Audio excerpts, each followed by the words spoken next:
Hello everyone. तो आज हम पढ़ते हैं फिनाइलएलनिन एंड टायरोसिन मेटाबॉलिज्म। ये जो टॉपिक है ये एग्जाम में बहुत आता है, तो ये इम्पोर्टेंट टॉपिक है। और जो इसकी रिएक्शन है वो इतनी आसानी से याद नहीं होती कि हमें काफ़ी सारी रिएक्शन याद करनी पड़ती हैं। तो इसलिए हमने सोचा कि इसकी ट्रिक बनाई जाए। वो ट्रिक से आसानी से हमें याद भी हो जाएंगी, इसके एंजाइम भी याद हो जाएंगे और रिएक्शन भी याद हो जाएगी।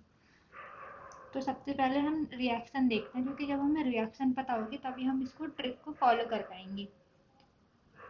तो रिएक्शन में क्या है, जो हमारा पहले फिनाइलएलानिन है वो टायरोसिन में कन्वर्ट होगा। कौन से एंजाइम से? फिनाइलएलानिन हाइड्रोक्सिलेज एंजाइम से। और कोपेक्टर लगेगा टेट्रा हाइड्रो बायोप्टेरिन। फिर टायरोसिन कन्वर्ट होगा पैरा हाइड्रोक्सी फिनाइल पायरुवेट में। कौन से एंजाइम से? ट्रांस एमिनेज। ट्रांस एमिनेज क्या कर रहा है? Transfer of amino group from tyrosine to alpha ketoglutarate. फिर ये अल्फा कीटोग्लूटारेट एमिनो ग्रुप को लेके कन्वर्ट हो जाता है ग्लूटामेट में। ठीक। और ये टायरोसिन कन्वर्ट हो जाता है पैरा हाइड्रोक्सी फिनाइल पायरुवेट में। ठीक है। फिर para hydroxy phenyl pyruvate convert होगा होमोजेंटिसेट में हाइड्रोक्सिलेज एंजाइम की हेल्प से। और इसमें कोफैक्टर यूज होगा विटामिन सी या फिर एस्कॉर्बेट। फिर होमोजेंटिसेट कन्वर्ट होगा मेलिल एसिटोएसिटेट में होमोजेंटिसेट ऑक्सीडेज एंजाइम से। फिर मेलिल एसिटोएसिटेट कन्वर्ट होगा फ्यूमेराइल एसिटोएसिटेट में। मेलिल एसिटोएसिटेट आइसोमेरेज एंजाइम से।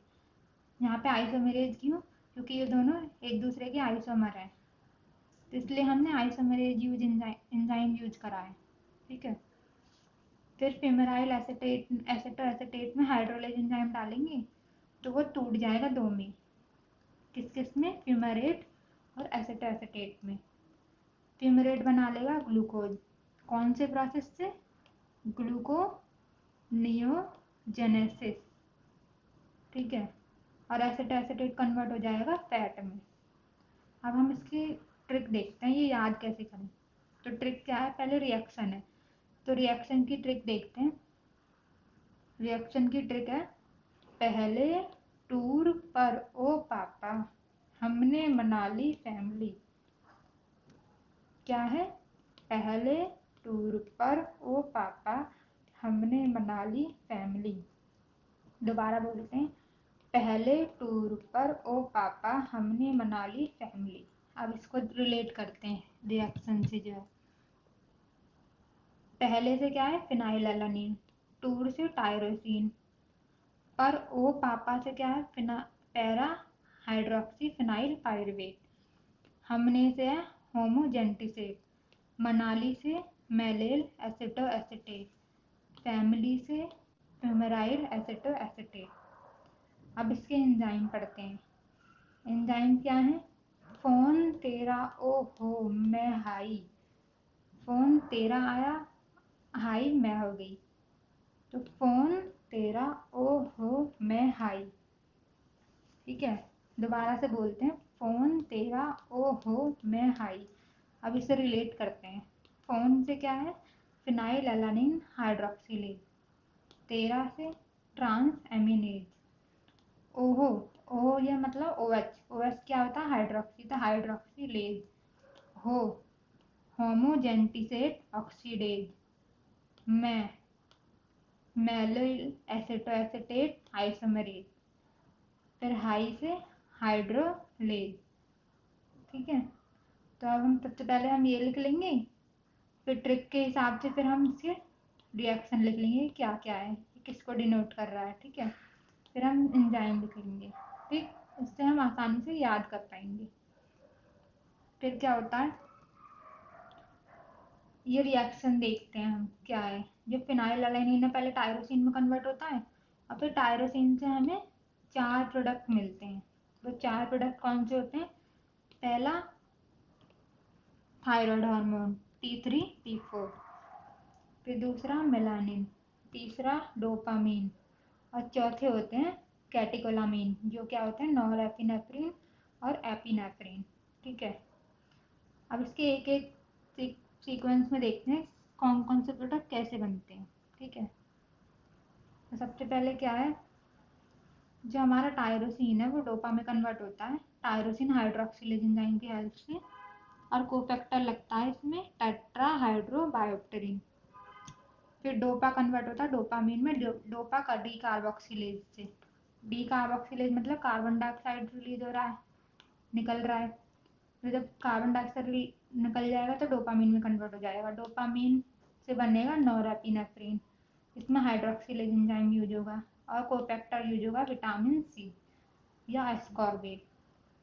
फिर नॉरएपिनेफ्रिन कन्वर्ट होगा एपिनेफ्रिन। इन दोनों में क्या अंतर है, नॉरएपिनेफ्रिन और एपिनेफ्रिन में? इन दोनों में बस मिथाइल का अंतर है, इसमें मिथाइल ग्रुप होता नहीं है और इसमें मिथाइल ग्रुप होता है। तो हमें जब इसमें मिथाइल ग्रुप नहीं है तो इसे ऐड कैसे करवाएंगे? तो मिथाइल ग्रुप को ऐड करने के लिए हमें चाहिए होता है मिथाइल डोनर, जो कौन होता है, मिथियोनिन। तो इसमें मिथियोनिन क्या है, ये है, ये क्या है, सेम क्या है, एस एडिनोसिल मिथियोनिन। ठीक है, तो ये अपना CH3 के किसको दे देगा, नॉरएपिनेफ्रिन को दे देगा, और ये नॉरएपिनेफ्रिन किस में कन्वर्ट हो जाएगा, एपिनेफ्रिन में। ठीक है, और ये खुद किस में बदल जाएगा, सेम SAH। SAH से क्या है, एस एडिनोसिल होमोसिस्टीन। ठीक है, तो हमें इससे 3 प्रोडक्ट मिल रहे हैं, डोपामीन मिल गया और नॉरएपिनेफ्रिन और एपिनेफ्रिन मिल गया। फिर मेलानिन कैसे बनता है, टायरोसिन में टायरोसिनेज एंजाइम डाल दो तो वो डोपा में कन्वर्ट हो जाएगा। फिर डोपा में दोबारा टायरोसिनेज एंजाइम डाल दो तो डोपा क्विनोन में कन्वर्ट हो जाएगा। फिर डोपा क्विनोन से 2 मेलानिन बन सकते हैं, एक रेड मेलानिन और ब्लैक मेलानिन। रेड मेलानिन कब बनता है, जब हम सिस्टीन और ऐड कर देते हैं डोपा क्विनोन में। ठीक है, समझ में आया? फिर सिंथेसिस ऑफ थायराइड हार्मोन। अब इसमें स्टेप्स होते हैं थायराइड हार्मोन के बनने के। तो इसमें कौन कौन से होते हैं, सबसे पहले एक्टिवेशन होता है आयोडीन का। फिर जो हमारा टायरोसिन है वो एक्टिवेटेड आयोडीन पे जाके अटैच हो जाता है। फिर कपलिंग रिएक्शन होती है, फिर प्रोटियोलिसिस होती है। 4 स्टेप में हमारा थायराइड हार्मोन बन के तैयार। ठीक, तो सबसे पहले देखते हैं कैसे है ये। आयोडीन जो है वो एक्टिवेटेड आयोडीन में कन्वर्ट होगा, फिर उसमें टायरोसिन अटैच हो जाएगा, और ये सब काम कहाँ पे हो रहा होगा, थायरोग्लोबुलिन में। थायरोग्लोबुलिन में क्या बना देगा, MIT और DIT। MIT और DIT क्या है, mono iodo tyrosine di iodo tyrosine. एक आयोडीन लग गया अगर टायरोसिन में तो मोनो बन जाएगा, 2 आयोडीन लगे तो डाई आयोडो टायरोसिन बन जाएगा। फिर इनकी होगी कपलिंग, और ये कपलिंग रिएक्शन भी थायरोग्लोबुलिन के अंदर ही हो रही होती है। तो कपलिंग से हमें मिलता है T3T4। MIT और DIT मिलके बनाएंगे T3, DIT मिलके बनाएंगे T4। फिर अंदर होगा प्रोटियोलिसिस। प्रोटियोलिसिस से जो थायरोग्लोबुलिन है ना वो अलग हो जाएंगे। ठीक, फिर T3T4 मिल जाएंगे हमको। ठीक है, ये है हमारी रिएक्शन।